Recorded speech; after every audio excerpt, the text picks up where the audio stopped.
Imagine a battle where the only enemy is your fellow soldier, and the deadliest weapon is a barrel of booze. Battle of Karansebes, a bizarre footnote in the annals of military history that occurred during the Austro-Turkish War of 1788. A single shot rang out. Nobody knows who fired it.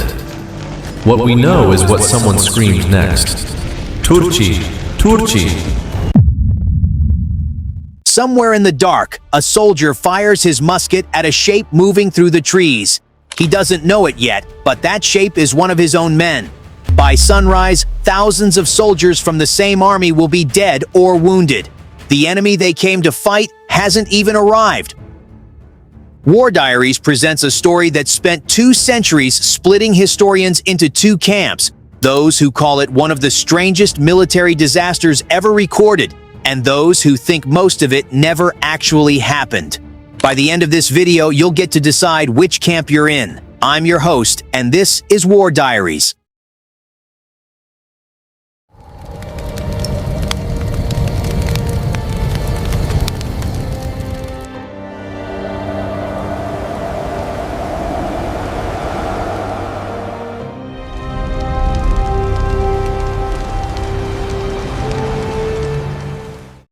September 1788. The Habsburg Empire and the Ottoman Empire, old rivals, at war again along the Danube. Leading the Austrian army personally, Emperor Joseph II, a monarch far more comfortable rewriting laws in Vienna than commanding troops on a frontier. Hoping this campaign would cement a legacy his health was already starting to threaten. He'd inherited a reputation as an Enlightenment reformer, more at home overhauling the empire's legal code than reading a battlefield. And by most accounts, this war was as much about proving himself to history as it was about any specific territory worth the cost. His army looked unstoppable on paper, roughly 100,000 men. But raw numbers hid a real weakness. This was a patchwork force. Austrians, Czechs, Germans, Hungarian hussars, Serbs, Croats, Italians, Romanian auxiliaries, all under one command, speaking a dozen different languages, with no shared tongue reliable enough to carry an order cleanly across the camp in a crisis. An empire that size could put an enormous number of bodies in the field. What it couldn't guarantee was that every one of those bodies understood the man 3 ranks away shouting at him. Remember that detail. According to the story that's about to unfold, it's the reason everything fell apart. In mid-September, the army camped near a town called Karansebes in what's now Romania and sent a small party of hussar cavalry across a nearby river to scout for Ottoman forces rumored to be close. They didn't find any Ottomans. As the story goes, they found something far more dangerous to a 100,000-man army: alcohol. The hussars, deciding to keep the booze a secret from their infantry brethren, refused to share their liquid treasure. What started as a drunken squabble soon escalated into a full-blown brawl. Voices rose, and so did tempers, all lubricated by copious amounts of alcohol. According to the account historians still argue over, the scouting party crossed the river and ran into local traders selling schnapps. Cheap, plentiful, and with no enemy in sight, the cavalrymen bought in and started drinking. Word travels fast in a camp that size. Before long, a group of infantry soldiers came looking for the party and were turned away.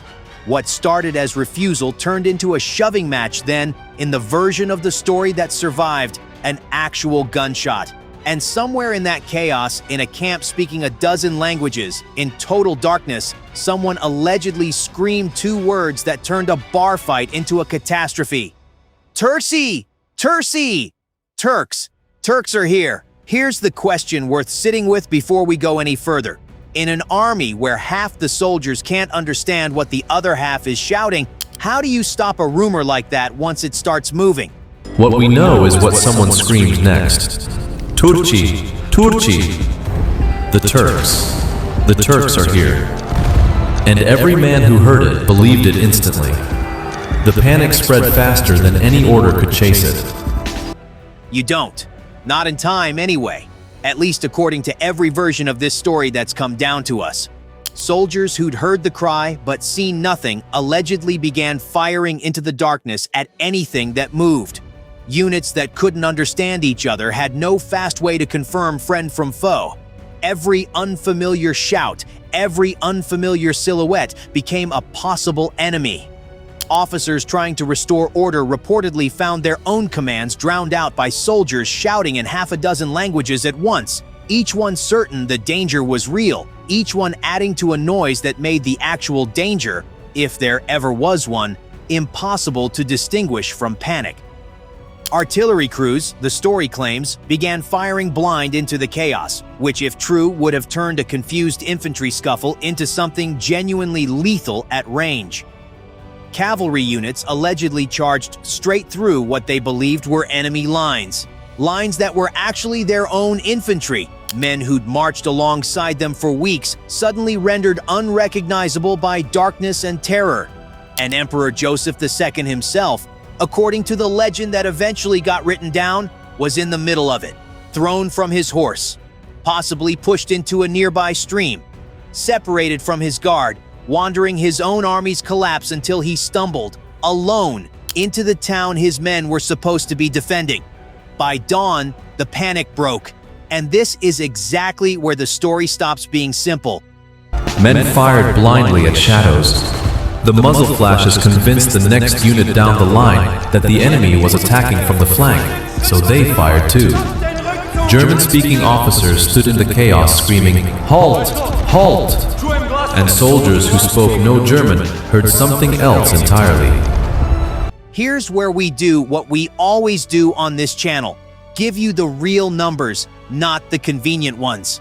The popular version, the one retold in books, articles, 1,000 internet posts, claims up to 10,000 Austrian casualties in a single night, entirely self-inflicted before a single Ottoman soldier arrived.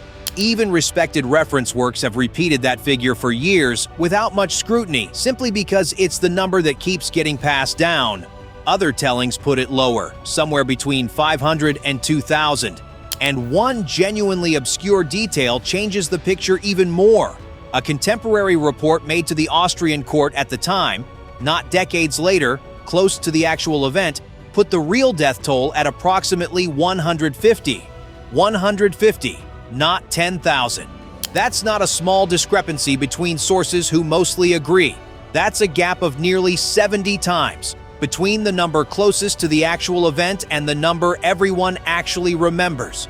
Stay with us, because we're about to tell you why that gap exists, and it changes how you should think about everything you just watched.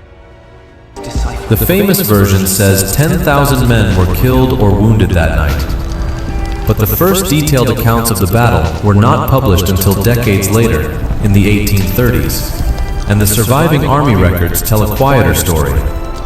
Perhaps a few hundred men missing, a number of guns lost, and one badly humiliated emperor. Historians still argue about how much of the legend is real. Something absolutely happened on that river in September 1788. An army panicked, fired on itself, abandoned its equipment, and fled from an enemy that did not exist.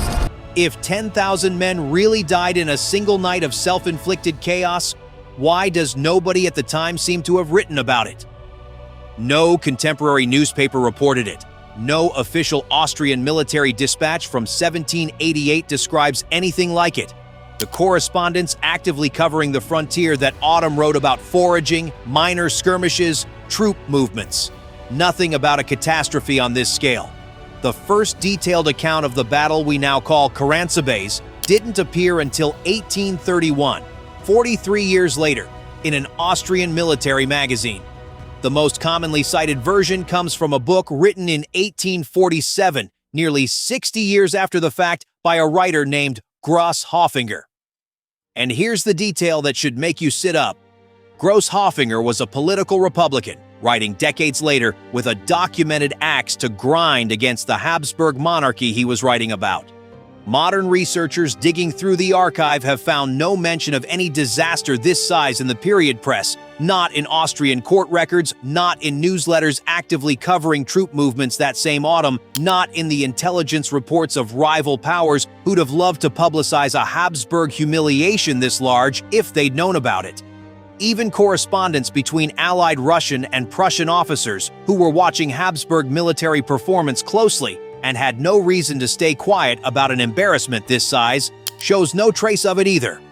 So ask yourself the uncomfortable question: what if this legendary disaster wasn't really a battle at all, but a story invented or dramatically exaggerated to humiliate an emperor by a writer who had every reason to want him humiliated?